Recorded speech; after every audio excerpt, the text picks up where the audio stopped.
اس نظم کے 3 ورژنز ہمارے سامنے آئے ہیں، 3 مسودے ہمیں ملے ہیں، جن میں اتنا اختلاف ہے کہ اکثر علماء یا ریسرچرز کی رائے کے مطابق یہ 3 مختلف مصنفین جو ہیں ان کی تصانیف ہیں۔ پھر اس کے مصنف کی بابت یہ بھی طے نہیں ہو سکا کہ اس کا نام لینگلینڈ تھا یا لینگلے، مگر جو امور کی بارے میں تصدیق سے ثابت ہو چکے ہیں وہ یہ ہے کہ وہ تقریباً 1330 میں شراپشر میں پیدا ہوا۔ ایک عرصے تک وہ میلبرن کی جو پہاڑیاں ہیں اس میں رہا، پھر اپنی بیوی اور بیٹی کو ساتھ لے کر لندن میں آ بسا اور لکھنے لکھانے کا کام کرتا رہا۔ کورٹس میں اور قانون کی زبان سے اسے بہت واقفیت ہو گئی۔ وہ نہایت پراؤڈ تھا، کافی ہاٹی ہیڈڈ تھا، کسی کو خاطر میں نہ لاتا تھا، زیادہ تر لوگ اسے پاگل سمجھتے تھے۔ اس نے خود اپنے آپ کو ایسا فقیر بتایا ہے جو دروازے دروازے گاتا تھا اور خیرات پر بسر اوقات کرتا تھا۔ کیا معلوم یہ شاعرانہ انکسار ہے، عاجزی ہے؟ خیر، یہ یقین کے ساتھ کہا جا سکتا ہے کہ وہ شدید طور پر مذہبی تھا اور اس سے نام نہاد عیسائیوں سے سخت نفرت تھی۔ وہ پورے معاشرے کو نفرت کی نگاہ سے دیکھتا تھا۔ اس کے ذہن میں عیسائی معاشرے کا ایک خاص نصب العین تھا۔ وہ فنکار سے زیادہ اخلاق کا معلم تھا، اور جو تصنیف اس کے نام سے منسوب ہے وہ ہے تو نظم، مگر معاشرے کی تنزیاتی تصویر پیش کرتی ہے اور عیسائیت کا زبردست پرچار کرتی ہے۔ پیئرس پلومین کچھ اس طرح سے شروع ہوتی ہے کہ شاعر ایک شیپرڈ کا بیس بدل کر میلبرن کی پہاڑیوں میں جاتا ہے اور وہیں سو جاتا ہے۔ خواب میں اسے ایک وسیع میدان دکھائی دیتا ہے جس میں ہر قسم کے لوگ اسی طرح نظر آتے ہیں جیسے کہ کسی بازار میں دکھائی دیں۔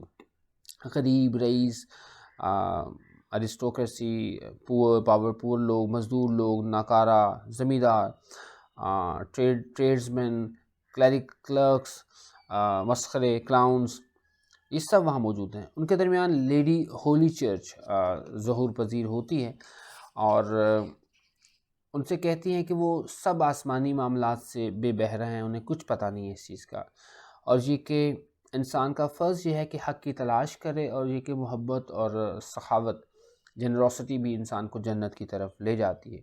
یہ سن کر تمام مجمع جو ہے، کراؤڈ جو ہے، وہ توبہ کر لیتا ہے اور حق کی تلاش کے لیے تیار ہو جاتا ہے، مگر کسی کو راستہ ہی معلوم نہیں۔ اب پیئرس جو پلو مین ہے وہ ظاہر ہوتا ہے وہاں پہ، اس نے 50 برس حق کی خدمت کی ہے، حق کے راستے میں نکلا ہوا ہے، اور ضمیر اور عقل کی مدد سے اسے حق کے راستے کا سراغ مل گیا ہے۔ وہ راستے کو بہت تمثیلی طریقے سے بیان کرتا ہے۔ اس کو سن کر بزدل لوگ بھاگ جاتے ہیں۔ چلنے سے پہلے پیئرز زمین جوتتا ہے اور عورتوں کو ہدایت کرتا ہے کہ وہ سینے پر ہونے کا کام کریں۔ کچھ لوگ اب بھی بھاگنا چاہتے ہیں لیکن بھوک کی وجہ سے مجبوراً رک جاتے ہیں۔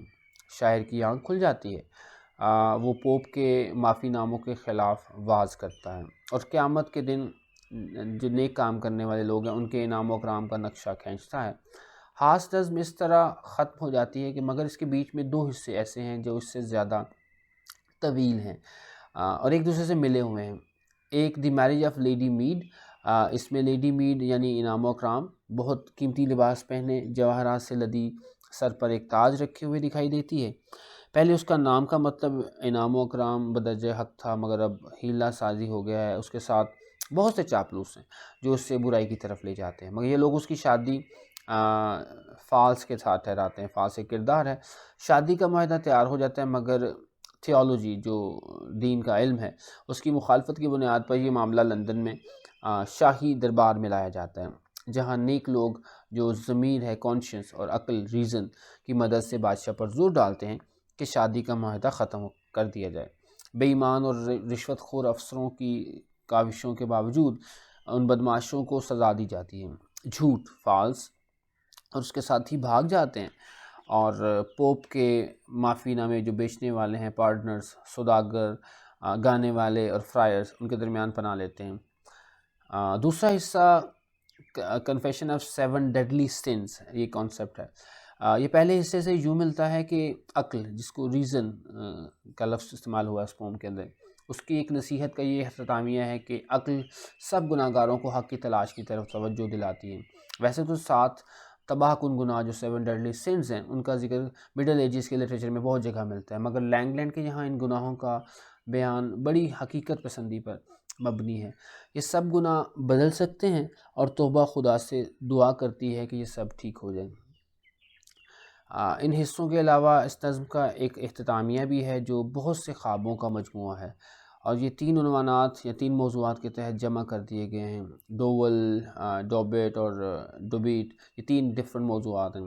یہ آخری حصہ ڈرامائی انداز میں ہے جس میں مختلف اخلاقی صفات کرداروں کی صورت میں آتی ہیں، اور ایک مقام پر حضرت عیسیٰ علیہ السلام بھی نظر آتے ہیں۔ اکثر جگہ پیئرس پلومین بھی نظر آتا ہے، کبھی وہ محض عام انسان بن جاتا ہے، کبھی عیسیٰ علیہ السلام، اور کبھی نیک لوگوں کا نمائندہ۔ آخر میں کانشینس، ضمیر، اس کی تلاش میں جاتا ہوا دکھائی دیتا ہے۔ فنی اعتبار سے یہ نظم نہایت درجہ بحیت اور بے ہنگم ہے، اس میں ہارمنی نہیں ہے۔ اس میں خیالات، تصورات اور تمثیلات اس بے ترتیبی کے عالم میں ہیں کہ اس کی مجموعی تصویر ذہن میں قائم کرنا مشکل ہے، لنک قائم کرنا مربوط شکل میں نہیں ہے۔ پوری نظم کا جو خاکہ وہ نہیں بنایا جا سکتا، مطلب ذہن کے اندر ویژول پکچر بنانا ممکن نظر نہیں آتا۔ مختلف حصے کسی آہنگ کے تحت بالکل آپس میں ان کا تعلق نہیں ہے۔ اگر ان کو الگ الگ کیا جائے تو یہ بھی محسوس ہوتا ہے کہ اس کے مصنف میں فنکارانہ صلاحیت بہت کم تھی، کسی حصے میں زور نظر ہی نہیں آتا، اشعار میں بھی زیادہ اثر ہے، نہ ہارمنی ہے، نہ میوزیکلٹی ہے۔ فنی لحاظ سے بھی یہ نظم دوسرے درجے ہی کی رہ جاتی ہے، مگر خیالات کے لحاظ سے اس کی اہمیت بہت ہے۔ مذہب اور اخلاق کا درس اس میں اس دور کے ساتھ ملتا ہے کہ اس کی فنی خامیاں محسوس نہیں ہوتی۔ ولیم لینگلینڈ سیاسی اور سماجی حالات کا منکر نظر آتا ہے، اور اس ضمن میں اس کے خیالات بہت زور اور قوت رکھتے ہیں۔ وہ مذہبی اور سیاسی معاملات میں اصلاح، ریفارمز کی صورتیں بتاتا ہے۔ پارلیمانی نظام کا تصور اس کی انوویشن ہے۔ جمہوریت کا جو نقشہ وہ پیش کرتا ہے وہ اس کے دور کو دیکھتے ہوئے تعجب انگیز ہے۔ اصل میں اس کی طبیعت کا زور اس نظم کو کامیاب بنانا ہے۔ اس کا خلوص اپنی مثال آپ ہے، جو ایک اعلیٰ تبلیغی جوش کی صورت میں نمایاں ہو کر اس وقت کے مذہبی نظام کی دھجیاں اڑاتا ہے۔ اس کا طنز اس جوش سے لبریز ہونے کی وجہ سے بڑے اعلیٰ ادبی درجے پر پہنچا ہوا نظر آتا ہے، اور محض بت شکن نہیں بلکہ تعمیر نو کا حامی بھی ہے، اور اس کے لیے مثبت خیالات پیش کرتا ہے۔ وہ اپنے دور کے مذہبی، سیاسی اور سماجی نظام کے خلاف بغاوت کر کے ایک عیسائی سماج کی نئی تشکیل دیتا ہے۔ وہ عوام اور غرباء کے حقوق کو سب سے زیادہ اہمیت دیتا ہے۔ پیئرس پلومین ایک کسان ہے جو ایک مثالی عیسائی بھی ہے، اور اس مثالی انسان کا مجسمہ ہے جس کا تصور حضرت عیسیٰ علیہ السلام نے اور ان کے شاگردوں نے پیش کیا، اور جس جیسی زندگی بسر کرنا انہوں نے خود اپنا فرض سمجھا۔ تو that's all from my side. ہم اگلی ویڈیو میں مزید 2 رائٹرز کے بارے میں بات کریں گے۔ بہت شکریہ۔